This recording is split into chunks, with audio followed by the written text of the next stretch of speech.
Brexit. Say goodbye, Northern Ireland. So I'm going to try and explain the Brexit Northern Irish issue in a simple but as detailed a way as possible. So why is Northern Ireland such a problem for Brexit? Why has this whole situation become so messy? And what is it I can try and present to you that's not being made clear in the mainstream media? So let's start with some key facts. Britain leaves the EU on the 29th of March 2019. The divorce deal, or the Brexit deal, is formally called the Withdrawal Agreement. All the parts already signed are highlighted green, but there's still some parts of it that aren't agreed on. One of those parts is that neither the EU nor the UK want a hard border in Ireland. So what's the problem? The UK decided to leave the European Union on the 23rd of June 2016 in a democratic referendum. 52% of voters chose to leave and 48% chose to remain. Let me just explain what our current relationship with the EU is as a member in order to explain how it could change. So currently, anyone can work in any country in the European Economic Area. That's anywhere in the European Union. So if Mario from Italy wanted to come and do some plumbing in the UK, he could. The same goes for Mrs. Brown and her cleaning business that happens to cross between Northern Ireland and Ireland. Equally, Bridget from London could visit Spain visa-free. This freedom is called free movement of people. At Theresa May's Lancaster House speech, May interpreted the result of the EU referendum that it was largely a vote against rising immigration in the UK. So her Brexit proposal was to end free movement of people and therefore control immigration from the EU. Now that proposal has evolved a bit into what's today called the Chequers proposals. Theresa May now wants to allow immigration in certain areas because the economy, and indeed our National Health Service, relies on people to fill gaps in the jobs market. We need doctors and nurses in hospitals to treat patients. She will only permit work in limited and clearly defined circumstances, and she will allow a youth mobility scheme. So if you're between 18 to 30 and from the EU, you will be allowed to work in the UK for up to 2 years under this deal. But what about Mrs. Brown and her cleaning business? Does she count as the limited and clearly defined circumstance? Will she have to pass a border inspection every time she crosses it? Well, that's all to be decided. We need border guards to stop people coming into the country without the correct documentation. Without a border, a government cannot control immigration, and the country could be overrun with criminals.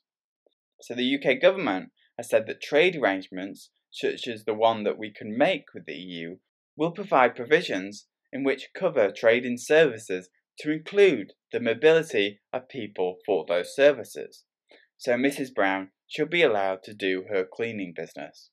But what about goods? Well, currently, being in the single market and customs union means that any business moving a good from the UK to the EU or back does not have to pay a tariff on that good. So BMW can get their car engine parts. The same goes for Hill Engineering in Northern Ireland. Judging from Theresa May's Lancaster House speech, the government wants an independent trade policy. We need access to the economies of the single market and frictionless trade with them in order for it not to affect our economy. But we need to be outside of the single market and customs union, they say, because that's what the British people voted for, they say. Being outside the single market will help us end free movement of people. Being outside the customs union would make it easier for the UK to make individual trade deals with nations outside of the European Union, such as India or America or Japan. Being inside, as we currently are, means that we have to go to Brussels to get permission from each of the member states to agree at the same trade deal that must also agree with those member states, so Germany, France and Poland, etc. So the government wants to be outside of both the customs union and single market. They want a common rule book for goods and regulatory flexibility on services. So currently, the UK already follows the EU's rulebooks for goods, which apply to things like chemicals, emissions, medicines, and food safety. The government wants to maintain this rulebook to maintain frictionless trade at the border. So if Sainsbury's needed oranges from Spain, there won't be any more bureaucracy to get those oranges in the UK after Brexit compared with now. The fear amongst Brexiteers for this is that the UK will become a rule taker and not a rule maker. But the government says that if the EU decided to change these rules, it would be the UK government who decided whether or not to accept these changes. The reason why the government wants all this is because it wants to be outside the customs union and single market, but doesn't want to make businesses pay tariffs on imports or create more friction at the border than is necessary.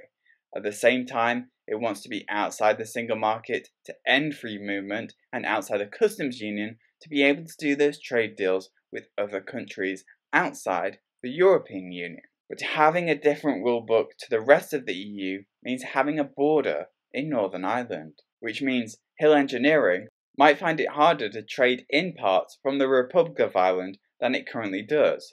This is known as a hard border, as it might involve some kind of check at the border. This angers the political party over there called the DUP, who subsequently give Theresa May her majority in the UK Parliament. The EU's initial solution was to either keep Northern Ireland in the customs union and therefore give Northern Ireland a different deal to the rest of the UK, or keep the deal the government wants but put a border in the Irish Sea.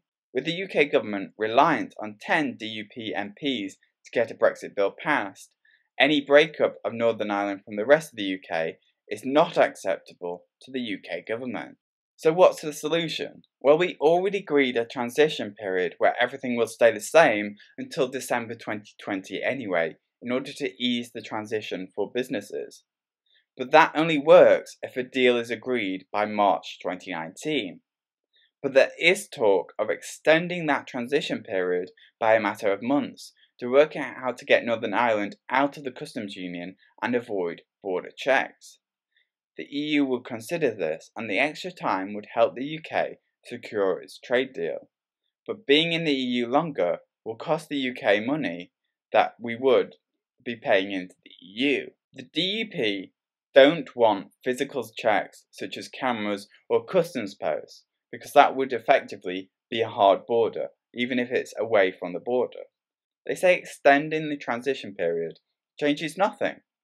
The UK and the EU have already signed a pledge that even under a no-deal scenario, there will be a backstop, so the border will remain open or as it is regardless.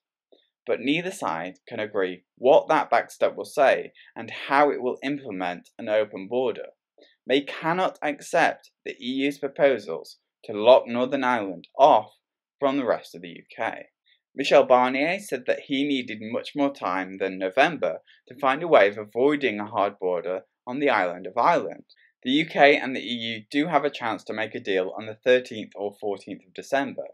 Of course, if May does reach a deal, it will still have to be decided on by Parliament. You need a majority in Parliament in support of the bill to get it passed. David Davis is a Tory MP and former UK Brexit Secretary, is now urging MPs to rebel against Theresa May's plan for Brexit because he believes it doesn't do enough to stop us being under the EU's rulebook. Conservative MP Nadine Dorries wants Davis to be the next leader because Theresa May is a weak Prime Minister after the 2017 election, in which she lost seats. Then there's the Remainers, who don't want Brexit at all. Labour, who want to remain in the customs union and will vet whatever deal May comes back with against the 6 Brexit tests. Chequers is unlikely to pass the 6 Brexit test, by the way, meaning the Labour Party will vote down the deal May comes back with. The third biggest political party in the UK, the SNP, want to be in the single market and customs union, meaning they will also likely vote down the deal, meaning just the May loyalists and the DUP are left to support a deal.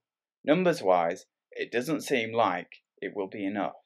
But with the no-deal backstop for Northern Ireland still not agreed, and the economic consequences a no-deal would present, which by the way would make it much harder to trade goods, then Parliament might just be forced into voting for something, even if it's to at least extend the period of negotiation. But what do you think we should do with Northern Ireland? Join in the debate below and subscribe.